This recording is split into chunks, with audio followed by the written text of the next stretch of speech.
votes. I recognize the gentleman from Indiana, Mr. Hollingsworth. Director Grewal, thank you for being here today. I know you've been asked many questions, some of which are inside your bailiwick and others perhaps outside. I want to ask something that I believe is very, very germane to your daily job: enforcement. Do you agree that there's a difference in the legal authority and legal obligations you have to enforce rules/regulations promulgated by the SEC as compared to guidance from staff through staff accounting bulletins?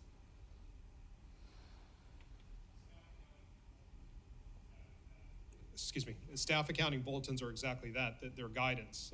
They're guidance that OCA offers on an issue where there's been some question, and it's their Is there a difference in the industry? Understand the definition of staff accounting bulletins. Is there a difference in the enforcement or level of enforcement or the actions of enforcement or the likelihood of enforcement, these things under your control, between rules and regulations promulgated versus staff accounting bulletins, question mark?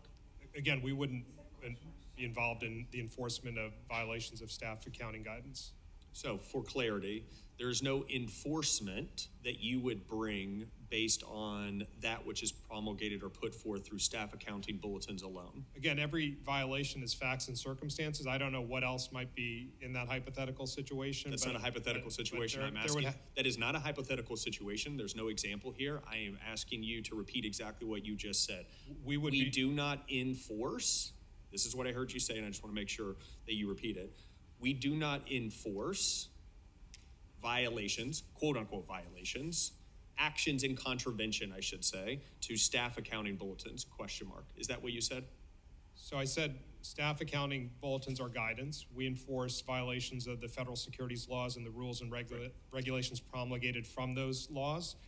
Staff accounting guidance or staff accounting bulletin may intersect with another violation or maybe part of a fact pattern. But it alone is not law. Standing alone, no. It alone is not law, and you are enforcing the laws of this country, correct? The laws and the rules and promulgation, the rules and regulations that are promulgated from those laws. Great.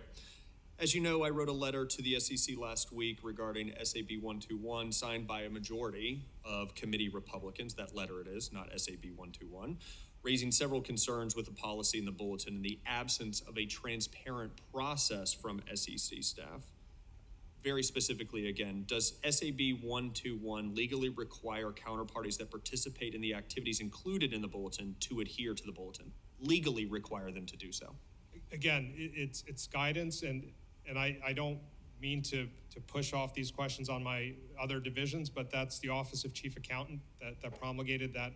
I thought it was your office that enforced these things or failed to, or does not enforce these things. This staff accounting bulletin was promulgated by the Office of Chief Accountant, so I would direct you to that office about how they're ensuring compliance or how they're pushing that out.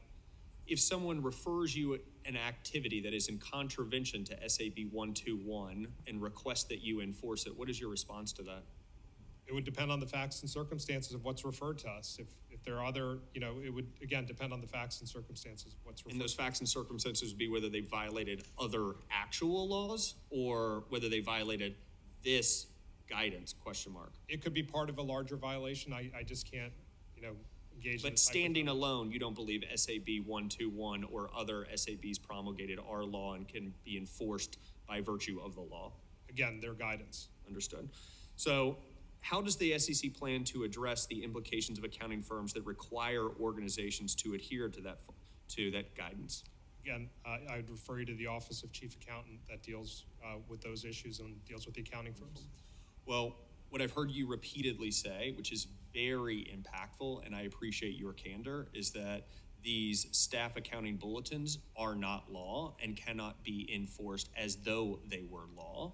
This is something that continues to concern many firms that interact with our office, many Americans that believe in contravention to how we create laws in this country, staff accounting bulletins are carrying the force of law instead of going through the normal process by which we promulgate rules. I appreciate your candor about the difference between those two and the activities that you can and cannot undertake in enforcement as it relates to those two. Thank you, and I yield back my time.